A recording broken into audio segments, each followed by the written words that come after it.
los tiempos de Noé. En el Evangelio de Mateo capítulo 24, el Señor Jesucristo, cuando quiso comparar una generación con la generación que iba a existir cuando Él regresara, pues podíamos ver en la Biblia que han sido más de 50 generaciones que han transcurrido, pero Cristo escogió una generación particular. Y no escogió la generación de los tiempos de Saúl, ni de David, ni de Sansón, ni de los jueces, sino que Cristo quiso escoger una generación especial porque las características precisamente de esta generación se van a volver a repetir con la generación antes de que Él regrese. Y si nosotros pensamos o creemos que estamos realmente viviendo la última generación y que estamos en la antesala del arrebatamiento de la iglesia, haríamos bien en estudiar de una forma profunda la generación de los tiempos de Noé. Porque esta serie precisamente se trata de esto, de poder extraer las características que prevalecieron en los tiempos de Noé para compararlas con la generación que nosotros estamos viviendo actualmente. Dice Mateo 24, versículo 37, mas como en los días de Noé, así será la venida del Hijo del Hombre.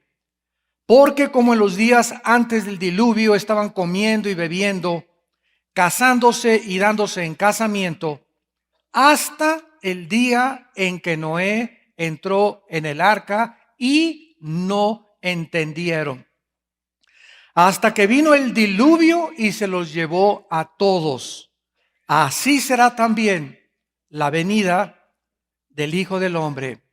Vamos ahora al libro del Génesis y vamos a estudiar un carácter muy especial que se llama Enoc en esta mañana, porque Enoc fue la generación que precedió a los tiempos de Noé.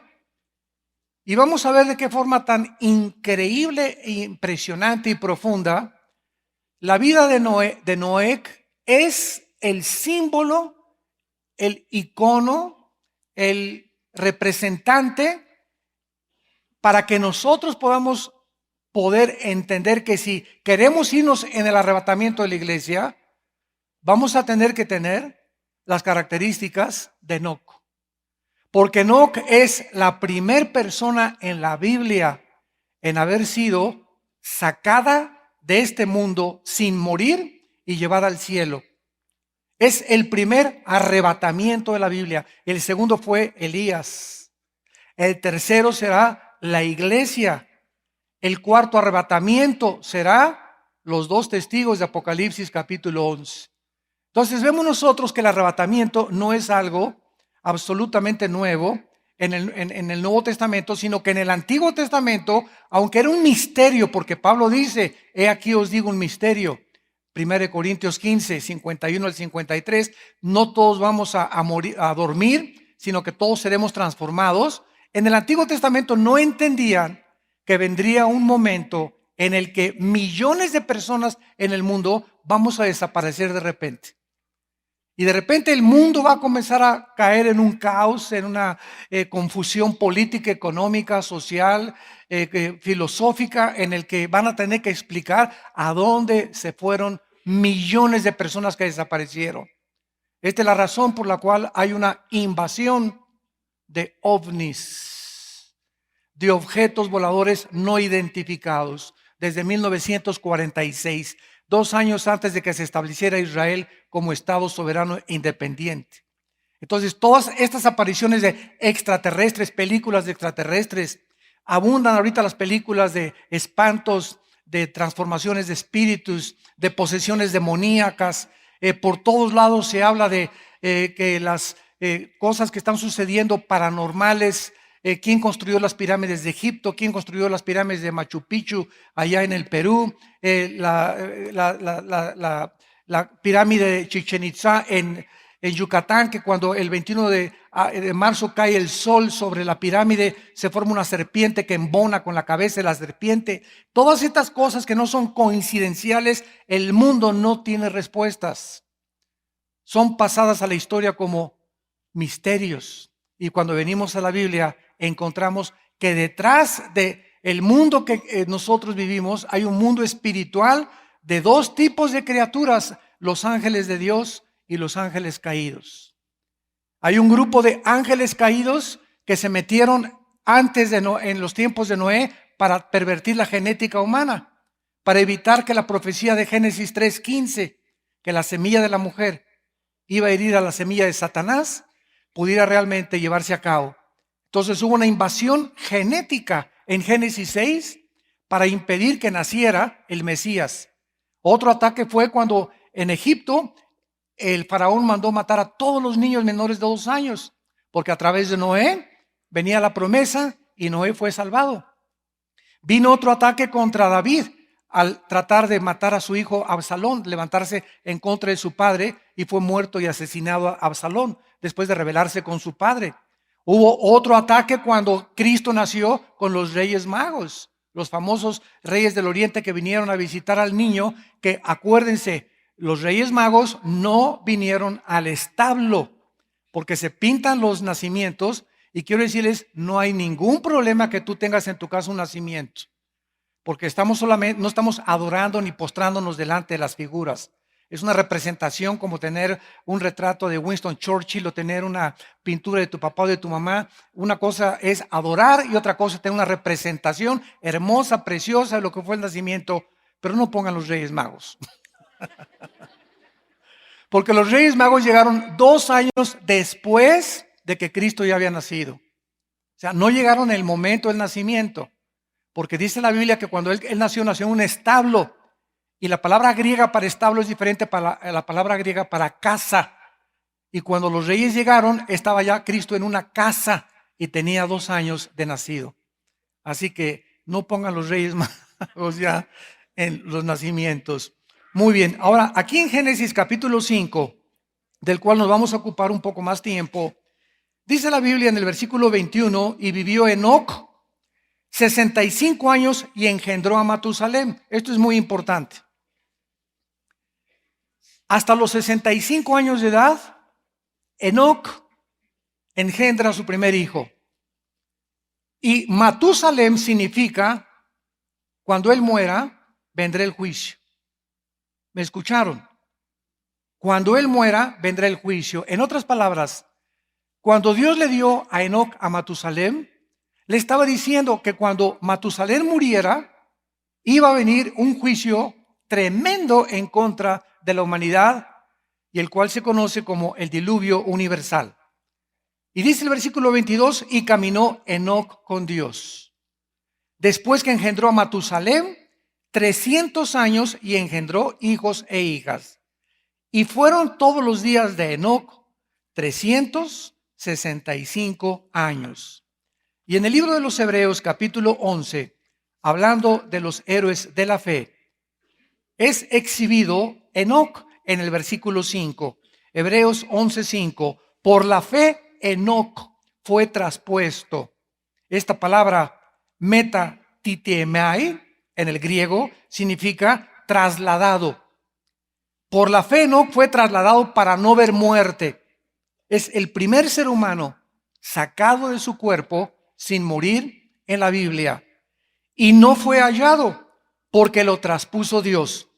Y antes que fuera traspuesto, tuvo testimonio de haber agradado a Dios. Enoc es la primera persona en haber sido sacada de su cuerpo para no morir, y la primera persona de quien se dice que agradó a Dios. Y sin fe es imposible agradar a Dios. Regresamos al Génesis, y en el capítulo 5 del Génesis vamos a contrastar, antes de desarrollar esta conferencia, algunos puntos importantes para que podamos entender desde el principio lo que ha sucedido y lo que sucederá antes de que Cristo regrese. Dice en Génesis 5, versículos 1 y versículo 3, vamos a comparar estos dos versículos. Génesis 5, 1 y el versículo 3. Este es el libro de las generaciones de Adán. El día en que creó Dios al hombre, a semejanza de Dios lo hizo. La palabra generación es tolohá en el hebreo. Tolohá significa lo que sigue, no los ancestros, sino la descendencia, lo que iba a venir después, sus hijos, bisnietos, tataranietos, etcétera, etcétera. Pero noten ustedes que dice la Biblia que Adán fue criado a semejanza de Dios. Versículo 3, y vivió Adán 130 años y engendró un hijo a su semejanza. O sea, hasta que Adán cumplió 130 años, después de haber tenido a Caín y Abel, Adán engendró y Eva a el niño que tendría que traer la semilla escondida. Porque cuando Caín mató a Abel, en ese momento ya no podía haber una descendencia, ya no podía haber una herencia para que el Mesías pudiera descender. Entonces tuvieron otro hijo que se llamó Set, de acuerdo a Génesis 4:25. Y cuando Jesucristo iba a venir al mundo, tenía que traer la semilla para que él pudiera identificarse con la raza humana, pero al mismo tiempo ser Dios. Cristo tenía la naturaleza 100% humana y Cristo era 100% Dios. Pero el versículo 3 hay un cambio inmediato. Y vivió Adán 130 años y engendró un hijo a su semejanza, ya no a la semejanza de Dios, a la semejanza de él. Ahora este hijo que venía a sustituir a Caín traería la semejanza de la raza humana. En otras palabras, este hijo iniciaría la infección. A través de este hijo vendría lo que se conoce teológicamente como la doctrina de la depravación humana, en la que todos los seres humanos desde esos tiempos hasta nuestros días hemos nacido con una infección, que como decíamos ayer en la conferencia en el desayuno, William Shakespeare le llamó el defecto trágico. Carlos Marx le llamó la lucha de clases. Sigmund Freud le llamó medio ambiente y la sexualidad infantil. Todos han tratado de interpretar qué le pasa al ser humano, por qué el ser humano se comporta como un animal. Y muchas veces trasciende la animalidad porque los animales matan por comer y nosotros por placer.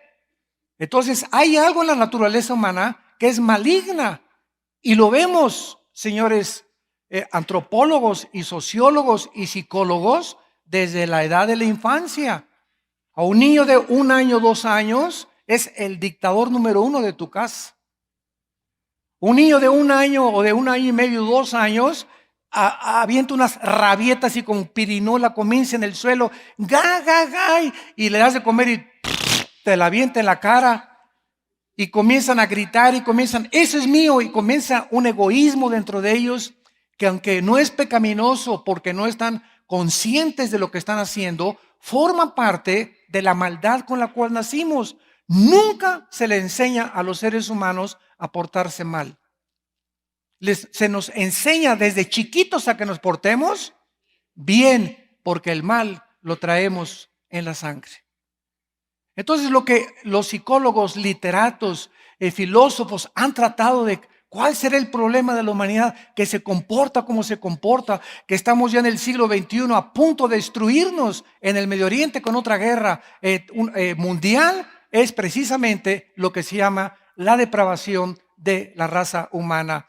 En Jeremías 17:9, el profeta lo dijo con estas palabras: perverso y engañoso es el corazón, más que todas las cosas. ¿Saben ustedes lo que está diciendo Jeremías en estos versículos? Que el corazón, que es el centro del ser humano, donde están los sentimientos, las emociones, la voluntad, y el intelecto. Ese es el corazón. Cuando veas en la Biblia corazón, es sinónimo de el alma. Entonces, el corazón, que es el centro de la individualidad, está infectado. En otras palabras, si yo no tengo a Cristo, mis sentimientos son engañosos. Mis emociones son engañosas. Pregúntales a una muchacha de 18, 20 años cuando ve a un tipo que se parece a John Travolta. ¡Ah! O a un cantante. ¡Ah! Y se desvisten y todo, ¿verdad? O sea, se comportan completamente irracionales. Un solo cantante las hace perder su virginidad. ¿Por qué? Porque sus emociones son exaltadas al extremo sin control. ¿Qué hace que se pierda ese control de las emociones? La naturaleza con la cual tenemos nosotros desde que nacimos. ¿Por qué nosotros estamos buscando los filósofos desde la época de Cristo hasta nuestros días, o antes de Cristo más bien, con la época de la filosofía del siglo de oro de los atenienses y de los griegos? ¿Qué buscaban los griegos? La verdad. ¿Qué buscan los profesores, los ateos? La verdad. Agnósticos, ciencia cristiana, cientiología, gurús, como tú le llames, cualquier sistema de pensamiento, están buscando la verdad. ¿Por qué? Porque perdimos la verdad, perdimos el conocimiento de Dios, perdimos el control de nosotros mismos. ¿Por qué tomas? Oye, ¿no sabes que el alcohol te muele el hígado, la vesícula biliar, el estómago, los intestinos? Se te pone como las calles de Tasco, el hígado así de yo, como empedrado, se te va a poner un tiempo y vas a perder tu trabajo, tu familia, te vas a volver como un animal después de que estés borracho. Sí, sí lo sé. ¿Y por qué te emborrachas? No sé. Oye, ¿por qué fumas? ¿Qué no sabes que el cigarro te amuela la lengua, todas las encías, la laringe, la tráquea, el esófago, los pulmones, los alveolos pulmonares, y estás metiéndote gas? Sí, sí lo sé. ¿Y por qué lo haces? Y te contestan, no lo sé, pero me gusta. ¿Qué es esto? Se llama una autodestrucción humana. Hacemos cosas que van en contra de la razón. Porque la razón nos dice, vamos a cuidarnos para sobrevivir. Yo quiero llegar a viejo sano. No quiero llegar que me tengan ganando por todos lados, ¿verdad? Y queremos tratar de poder llegar, ¿verdad? Con energías por lo menos. Ver a nuestros nietos sanos y hasta tal vez a nuestros bisnietos, si Dios nos los permite. Pero ¿por qué nos comportamos como nos comportamos? La Biblia tiene razón. El diagnóstico de la Biblia comprueba la experiencia que nosotros vivimos todos los días. Perverso y engañoso, chueco y desviados son nuestros sentimientos, nuestras emociones y nuestra voluntad. Hasta que Cristo entra al ser humano, comenzamos a ser enderezados.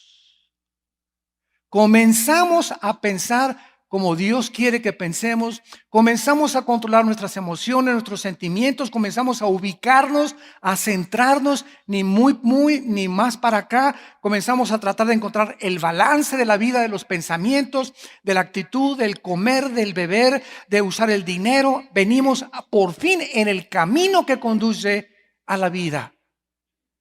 Pero fuera de este camino, estás en un camino que conduce a la muerte. Si no es Cristo tu camino, vas a un camino que tarde o temprano te vas a lamentar por las decisiones que sigues tomando. Muy bien. Entonces vemos que Enoc, otra cosa interesante, fue la séptima generación desde Adán. Cuentas Adán, todos los descendientes de Adán, y Enoc es el número 7. Ahora, el número 7 en la Biblia implica perfección, madurez y completo. Entonces, el 7 en la Biblia es muy importante porque casi en toda la Biblia, desde el Génesis hasta el Apocalipsis, siempre que Dios quiere mostrar algo que es perfecto, completo o maduro, se identifica con el número 7. Vamos a enfocarnos ahora en Enoc, en la vida de este hombre interesante y asombroso, que es el primero en la Biblia en haber sido arrebatado al cielo sin morir. Es de los pocos hombres, ya vimos que se menciona, que agradó a Dios. Este hombre, de acuerdo a la epístola de Judas, que se encuentra antes del Apocalipsis y donde se menciona a Enoc por tercera vez en la Biblia. Judas no es Judas Iscariote, el que traicionó a Cristo. Este Judas era hermano de Cristo, junto con Santiago. Cristo, de acuerdo a Mateo 13, tuvo hermanos y hermanas después de que él nació. La Virgen María con José tuvieron hijos e hijas, ¿verdad?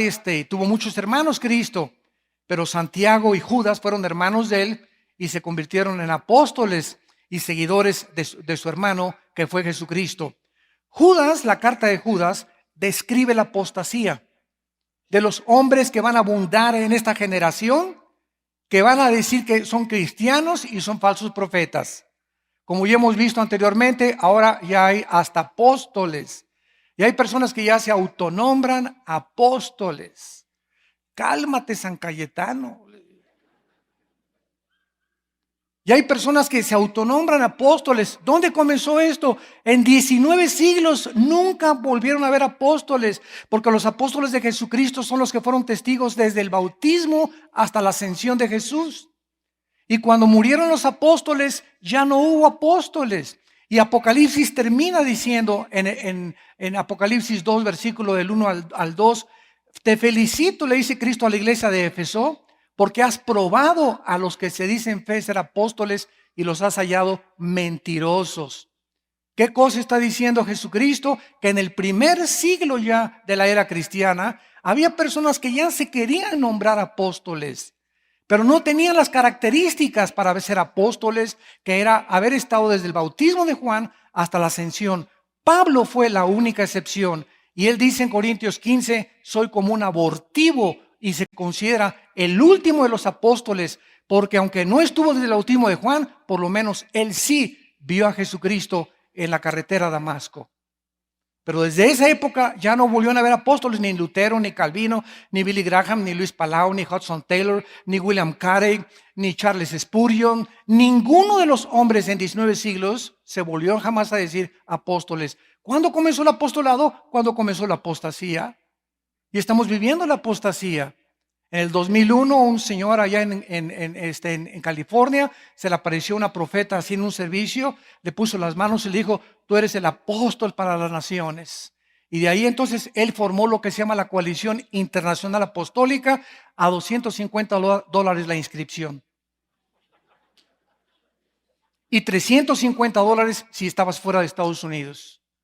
Después se juntaron más en otro país centroamericano, en un estadio, y se juntaron como 30, 40 pastores para autonombrarse apóstoles. Y nombraron a otro señor de Miami, el apóstol de México, para que pudiera comenzar a gobernar a los pastores en México. Llegó este hombre a México y gracias a Dios que aquí la Alianza de Pastores lo sacó, pero por chino, ¿verdad? Vámonos, fuera. Aquí nadie nos va a gobernar, porque cada iglesia tiene su gobierno. Al ratito vamos a tener un papa o el cardenalato para el año que entre. Bueno, esta es la situación que estamos viviendo y tenemos que estar conscientes. Tenemos que estar alertas de todo lo que está pasando, porque son señales inequívocas que estamos viviendo en la última generación. Y en lugar de desanimarnos y hay tantas cosas, no, al contrario, dice, levanta tus cabezas, dice Jesucristo. Cuando vean todas estas cosas, erguíos y levanta tu cabeza, porque el tiempo de estar con Él se acerca.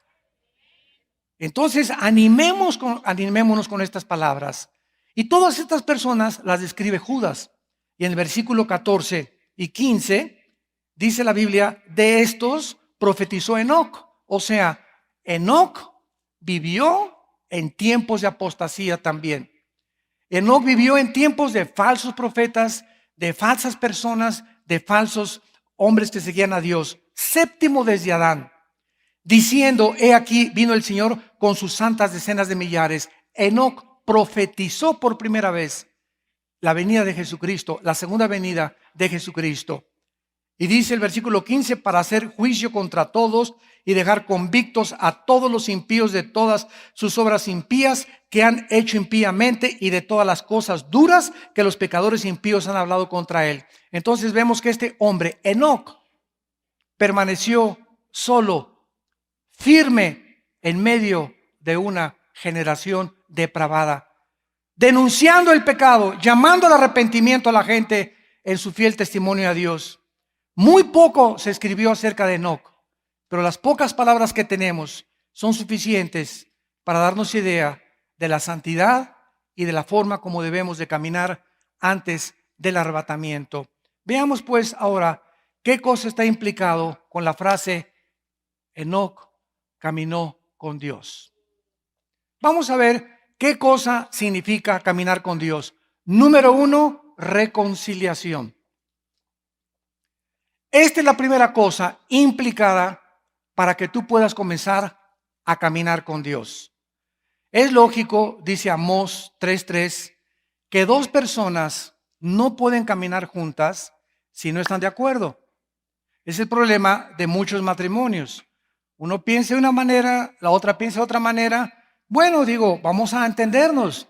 Amorcito, eres mujer y tú no tienes que pensar como yo. Ah, no, pero el macho descendiente de Zapata quiere que la señora piense como yo piensas y tú tienes que hacer lo que yo te digo, bla, bla, bla. Y las mujeres son 100% diametralmente opuestas al varón. En su aprehensión, en su perspectiva, en su visión de la vida, hablan hasta por las orejas las señoras. ¿Verdad? No es personal, mi amor. Pero todos sabemos, ¿verdad? Que todas las mujeres, bla, bla, bla, bla, bla, bla, bla. Y ayer teníamos la comida de los pastores, ¿verdad? Y se juntan todas las pastores, están unos aparte.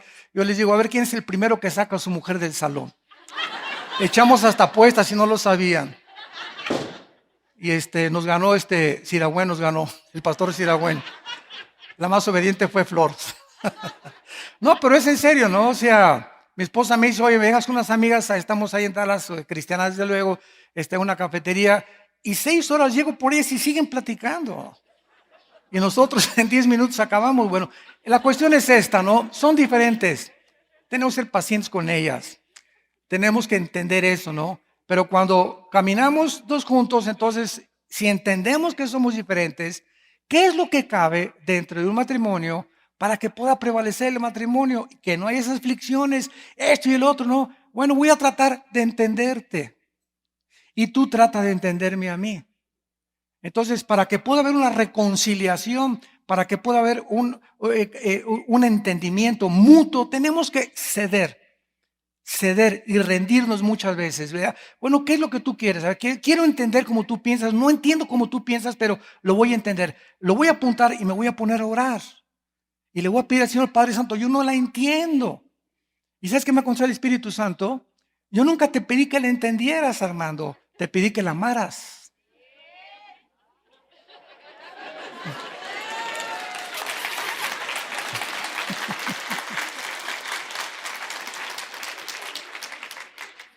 Nunca las vamos a entender. ¿No es así, Pastor Siragüen?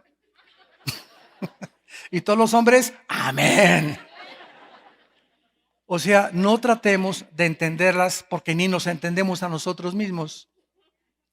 Entonces, tenemos que captar esto, y ya captando esto, venimos a Dios, ¿verdad? Mira, el Espíritu Santo nos ayuda, y si tienes contacto con la Biblia, pues mucha más sabiduría vas a tener. Pero no se puede caminar dos juntos si no estuvieran de acuerdo. Por eso dice 2 Corintios 6, no te cases, por favor, por más que se parezca a John Travolta, a Sylvester Stallone, a Rambo, etcétera, etcétera, o que se parezca a Madonna, o que se parezca a fulana de tal, no te cases con una persona que no sea cristiana. ¿Por qué? Porque tú piensas de una cosa cristianamente y él piensa de otra cosa. Pero es que lo voy a entender, no, él va a tratar de sacarte de donde tú estás. O si es ella te va a jalar donde tú estás. Y miren lo que pasa. Cuando un cristiano se casa con una persona que no es cristiana, desde ese momento en que tú llevas el matrimonio a cabo por un juez por lo civil, desde ese momento tú ya rompiste relaciones con Dios. Desde ese momento ya rompiste relaciones con Dios. Porque le estás diciendo a Dios, no me interesan tus leyes ni tus consejos. Hago lo que me da la gana y Dios no va a tratar de intervenir. Porque entonces nos robaría la característica más grande que tenemos, que es la voluntad. Y somos agentes morales responsables de nuestras decisiones. Dios no va a intervenir. y te va a ir como en feria. ¿Y por qué si Dios sabía esto? ¿Por qué no lo impidió? Porque eres libre. Y si lo hubiera impedido, te hubiera robado tu libertad. Entonces, en el momento que tú haces eso, rompes con Dios. ¿Y qué pasa? Pierdes la brújula. Y cuando rompemos con Dios por el pecado, perdemos la brújula y escúchenme muy bien, perdemos su poder. Ahí está el Espíritu Santo, porque Él no se sale, pero está contristado, le causamos dolor, lo estamos apagando, dice Primera de Tesalonicenses capítulo 5, apagamos su poder. ¿Cuál es su poder? El poder que Dios nos da es para que hablemos de Él. Pero ¿cómo voy a hablar de Él si ni siquiera creo en Él y lo que Él me está diciendo? Momento que me caso así de esta manera, pierdo su poder, pierdo la brújula y comenzamos a recoger nuestra cosecha. ¿Cómo voy a poder casarme con una persona que está en tinieblas y yo estoy en la luz? Él sirve a los ídolos, yo sirvo a Jesucristo. Entonces es algo digno de considerar y ahí es donde comenzamos a probar realmente si nosotros verdaderamente hemos creído. Jesús dijo, ¿para qué me llamas Señor, Señor, si no haces lo que te digo? ¿Para qué dices que eres cristiano? Es mejor no di que eres cristiano. Si vas a hacer lo que te da la gana, mejor salte y vete con los mormones. O vete con los gurús. Pero si tú estás creyendo que Cristo es verdad y que su palabra es verdad, sométete a sus leyes y mandamientos. No te imaginas cómo te va a bendecir. Y no te la acabas con el rorro californiano que te va a mandar. O con la rorra que te va a mandar. Ya están gritando todos, lo recibo, lo recibo. Dios los bendiga. En 2 Corintios 5, en 2 Corintios 5 dice el apóstol Pablo, hablando de la reconciliación, para poder entenderlo mejor. Versículo 17. De modo que si alguno está en Cristo, 2 Corintios 5, 17, nueva criatura es, nueva creación es en el original. Hemos sido creados, hemos sido recreados de nuevo otra vez. Las cosas viejas pasaron, todas son hechas nuevas desde el momento de la conversión.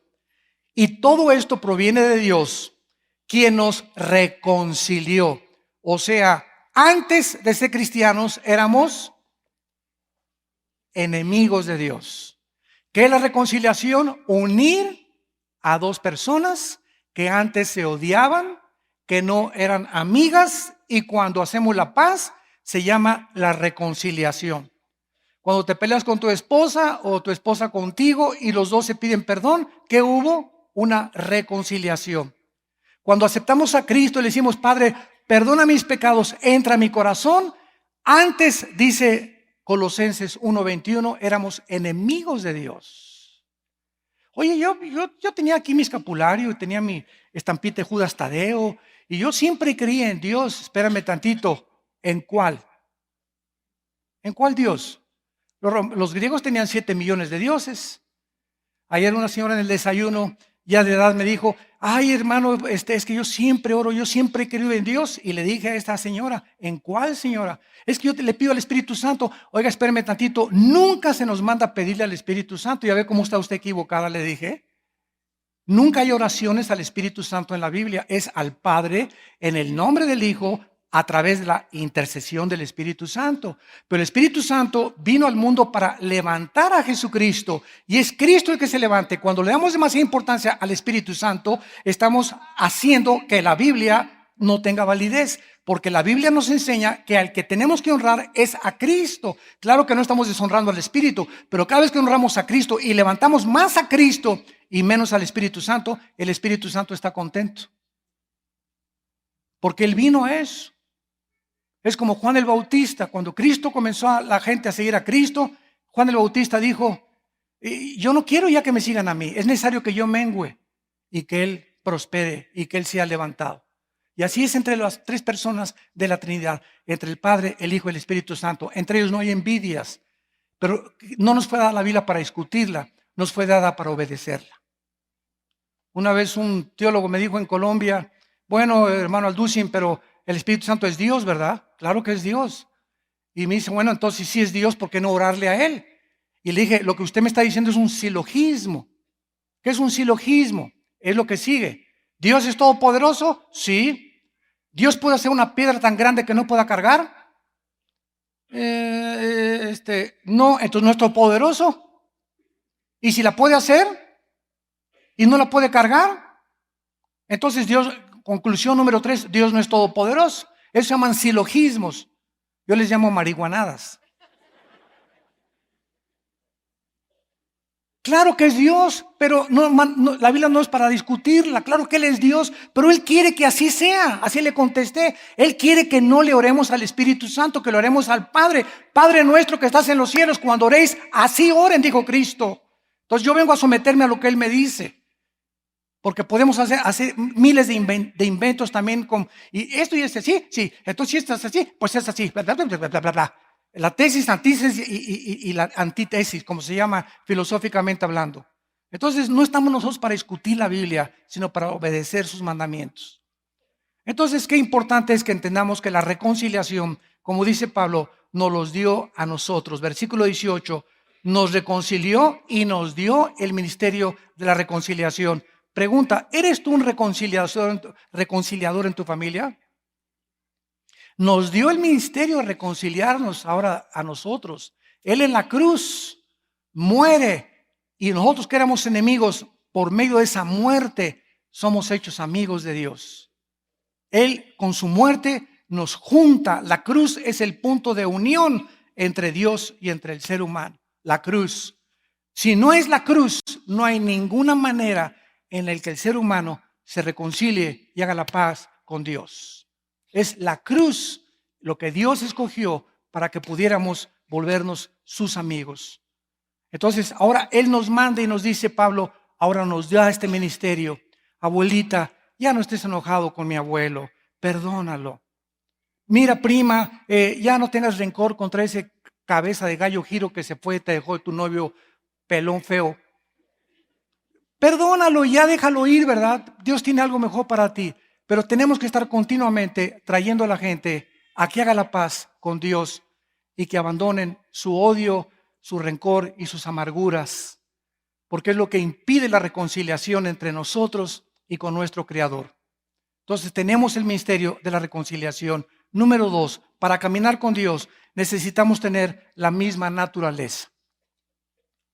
La luz no puede tener comunión con las tinieblas. El agua no se puede mezclar con el aceite. Si tú lees 2 de Pedro 2:22, describe todo ese capítulo, los apóstatas. ¿Y cómo sabemos que esos apóstatas no eran cristianos? Porque lo dice al final. El perro vuelve a su vómito y los puercos a el lodo de donde lo sacaron. Nosotros tenemos ahorita ahí en la casa de ustedes un perro que compró Caleb, mi hijo, grandanés. Tiene 7 meses y no es un perro, es un caballo ya. Está así como este tamaño, no se para y me aplasta la cabeza. 7 meses ya está así, ¿verdad? Y siempre cuando lo veo a él que come algo y lo vomita, perdone que sea un poco así crudo, ¿verdad? Se lo vuelve a comer otra vez. Nunca he visto eso en un gato, ni en un caballo, ni en un puerco, ni en un chango. Es algo que les pertenece a los perros. Los perros vuelven a su vómito y se lo vuelven a comer. Y nunca he visto un puerquito que tú lo saques y le pongas Chanel y lo laves con champú y le digas, qué bonito puerco. Oink, oink, oink, oink, oink. Y el puerquito comienza a hacer así, ¿verdad? Y se voltea el puerquito y regresa otra vez a revolcarse en el lodo. Y tú te puedes enojar, oye, pero puerco, no seas tonto, es que esa es su naturaleza. Para que el puerco no regrese al lodo, necesita cambiarse a perro. Y para que el perro ya no se coma su vómito, necesita convertirse en gato o en otro animal. Pero mientras ellos tengan esa naturaleza, se tienen que comportar de acuerdo a la naturaleza. Entonces dice la Biblia que nuestra naturaleza era mala antes de ser cristianos. Entonces tenía que ser cambiada nuestra naturaleza para que pudiéramos nosotros caminar con Dios. La luz no tiene comunión con las tinieblas. ¿Por qué la gente hace lo que hace? Porque nunca su naturaleza fue cambiada. Porque estos apóstatas de la segunda carta de Pedro hacen lo que hacen porque son igual al perro y al puerco. Nunca su naturaleza fue cambiada. Nunca nacieron de nuevo. Y las iglesias están llenas de gentes no arrepentidas, que jamás se arrepintieron ni se sintieron tristes por lo que le hicieron a Dios, ni lo que le hicieron a la esposa o al esposo, o a los hijos o a los padres. Nunca les dolió el pecado, pero ya reciban a Cristo, como se dice ahora. Todo el mundo levanta la mano sin que les digan, arrepiéntanse de sus pecados. Y esta es la situación que estamos viviendo. En tercer lugar, para caminar con Dios necesitamos igualdad moral. Esto es muy importante. Vayamos a Éxodo 19. Éxodo 19. La igualdad moral nos revela lo siguiente. Dios es un Dios santo. Dios es una verdadera amenaza para tu vida. ¿Qué es la diferencia entre servir al único Dios verdadero y a los dioses de las demás religiones? Los dioses de las demás religiones te dejan hacer lo que tú quieras mientras cumplas los ritos de tu religión. Mientras el domingo comulgues y el miércoles de ceniza te pinten la cruz y de vez en cuando hagas ciertas cosas, no hay ningún problema y tú puedes seguir con tu amante. Tú puedes seguir golpeando a tu esposa, pero eres bien persinado. Y cuando venimos a la Biblia, al Dios de la Biblia, Él se convierte en una amenaza porque me dice, ¿sabes qué, Armandito? Ya no vas a hacer lo que a ti te da la gana. Vas a reconocerme como yo, el único Dios celoso. Y quiero decirte una cosa, no te imaginas cuánto te amo. Ve la cruz, si algún día dudas de que te amo. Pero al mismo tiempo quiero que sepas que así como soy un Dios santo, amoroso y celoso, soy un Dios que castigo el pecado. Y tiene que entrar a las fibras más íntimas de nuestro alma esta característica del Dios que estamos sirviendo. La Biblia nos revela que Él es un Dios santo y en el Antiguo Testamento, por eso vamos a leerlo ahorita, antes de que Dios pudiera caminar por el campamento de Israel, el pecado de Israel tenía que ser echado fuera del campamento para que comenzaran a acostumbrarse que Dios no puede caminar junto con una persona que vive en pecado. Dice Éxodo 19, versículo 10 y 11. Y Jehová dijo a Moisés, ve al pueblo y santifícalos. ¿Qué significa esto? Apártalos, sepáralos del pecado. Hoy y mañana y laven sus vestidos y estén preparados para el día tercero, porque al tercer día Jehová descenderá a los ojos de todo el pueblo sobre el monte Sinaí. O sea, Moisés, en 3 días me voy a aparecer y voy a bajar y van a ver mi gloria. Pero antes quiero que les digas al pueblo, saquen el pecado de sus vidas. Lávense, purifíquense, porque se van a enfrentar con mi santidad. Y aquel que no llegue, dijo Moisés más adelante, aquel que no se santifique va a caer muerto inmediatamente. Esto era una forma en la que Dios manifestaba su terrible odio al pecado.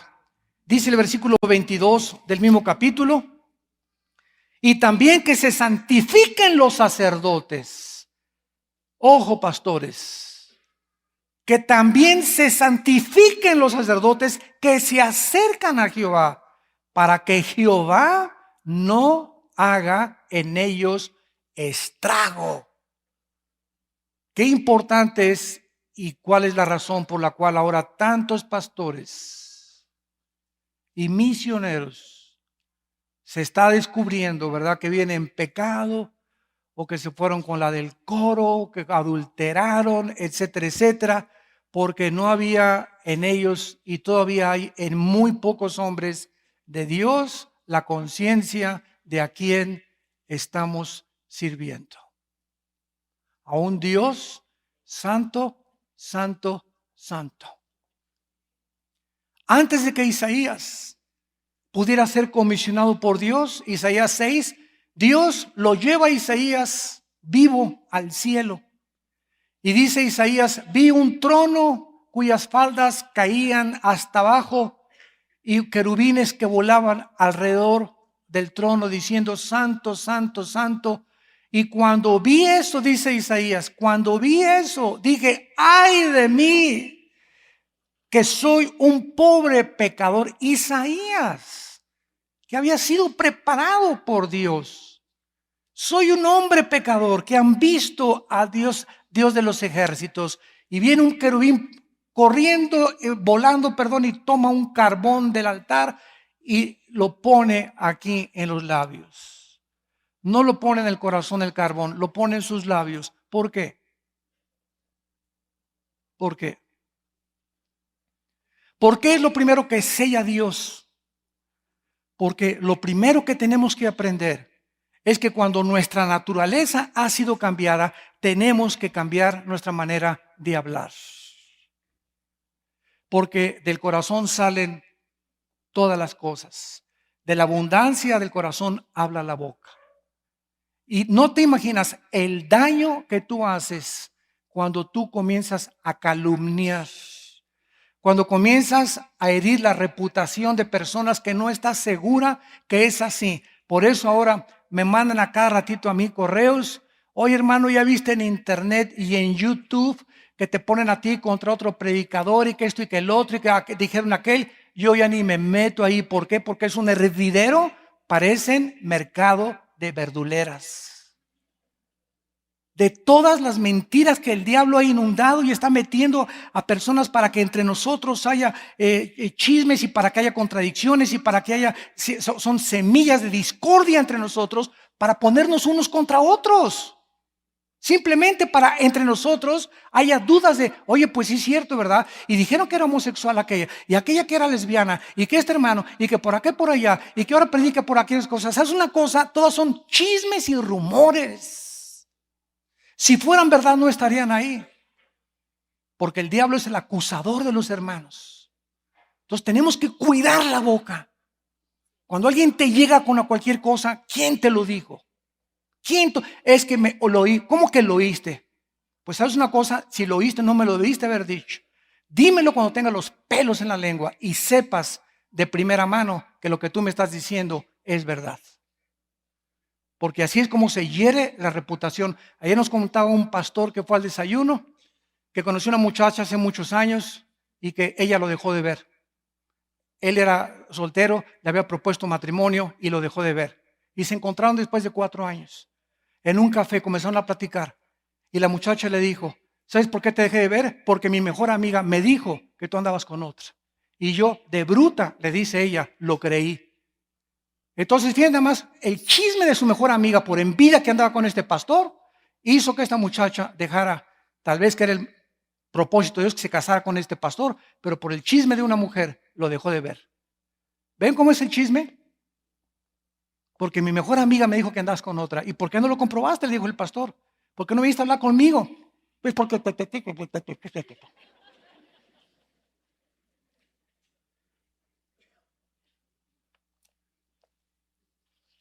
Y en último lugar, para caminar con Dios se necesita una comunión espiritual continua. Para caminar con Dios se necesita una comunión espiritual continua. En 1 de Juan capítulo 1, el apóstol Juan lo describe de una forma muy clara. Y dice así, 1 de Juan capítulo 1. Recordemos que este es Juan el apóstol amado y que escribe esta carta para manifestar más que nada el amor de Dios. Entonces dice en 1 de Juan capítulo 1 versículo 5, este es el mensaje que hemos oído de él. Y les anunciamos, Dios es luz. Y no hay ningunas tinieblas en él. Si decimos, o sea, de la boca para afuera. Es muy fácil decir soy cristiano o voy a la iglesia. Ok, si tú dices que eres cristiano, entonces tienes comunión con Dios. Y y si decimos que tenemos comunión con Él y andamos en tinieblas, mentimos y no practicamos la verdad. En otras palabras, yo por acá, fuera de la iglesia, ¿verdad? Veo pornografía y aquí fuera de la iglesia ando con mi novio y nos manoseamos y hasta nos acostamos juntos. Aquí fuera de la iglesia tengo mi amante, fuera de la iglesia robo en mi trabajo, tengo mi taller mecánico y engaño a mis clientes, vendo 3 de cal por 1 de arena, etcétera, etcétera. Y vengo a la iglesia, santo, santo, santo, y aquí estoy delante de Dios. Persíname, Señor, estoy enfermo. Señor, sáname, sí, Señor. Viene un senador que me sane, sí, por favor. O sea, creo que puedo tener una vida y otra vida delante de Dios sin que Él actúe en mi vida. Ahora, ¿por qué hace mucho eso la gente? ¿Por qué hacen esas cosas? ¿Por qué no saben que Dios es santo? Porque eres un mentiroso ya. Si tú estás diciendo que eres cristiano y tienes otra vida doble, estás en tinieblas. Eres un mentiroso, eres una mentirosa. Tu vida es un engaño. Estás viviendo una mentira. Aunque te persines y ayunes y diezmes y lo que hagas, estás viviendo una mentira en tu vida. Y Dios está enojado contigo y no te lo ha mostrado todavía porque su paciencia es muy grande. Es muy grande la paciencia de Dios, pero cuando menos lo esperes, cae el hacha, está puesta a la raíz de los árboles. Y todo árbol que no dé fruto será cortado. Cuando Cristo pasó por la higuera y no encontró fruto, fue la única cosa que maldijo Cristo. La higuera estéril. Y cuando Él viene a buscar nuestras vidas, fruto, porque no hay fruto, porque no caminas con Él. Es imposible producir fruto, y el fruto es del Espíritu. Es imposible producir fruto si no caminamos con Él diariamente, continuamente. Somos mentirosos, pero si andamos en luz, versículo 7, como Él está en luz, tenemos comunión unos con otros. O sea, no se puede caminar con Dios si no andas en la luz. Ok, ¿quién no ha caído en tinieblas? ¿Quién no ha pecado? Todos somos pecadores, pero perdonados. Pero ¿qué es lo que hacemos los cristianos?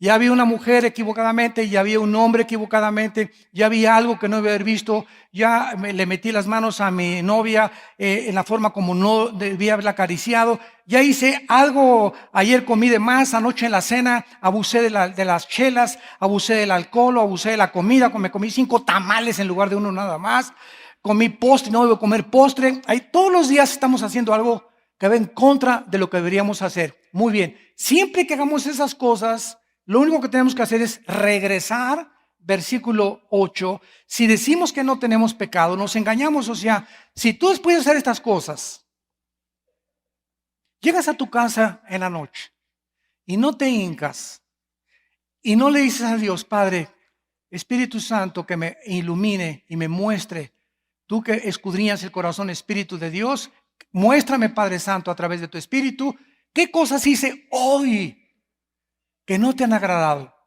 Entonces, ¿por qué te acostaste sin arrepentirte? Porque no crees que lo que hiciste fue pecado. ¿No es verdad? Porque si estuvieras consciente de que es pecado lo que hiciste hoy y ayer, entonces corres a la cruz. Corres a la sangre de Cristo, nos limpia de todo pecado. Y otra vez se corren las cortinas, regresa la luz a mi vida, regresa el poder a mi vida, regresa la dirección del Espíritu Santo, vuelvo a caminar con Dios de la mano. Porque Él es luz y porque Él es santo. Y en el momento que peco, le suelto la mano a Dios y ya no, el Espíritu Santo va por allá, yo voy por acá y yo creo que voy con el Espíritu Santo y no es cierto, ya me engaño a mí mismo porque perverso y engañoso es el corazón. No es hasta que el Espíritu camina con nosotros y nos enfrentamos a la Biblia que descubrimos cómo debemos caminar con Dios.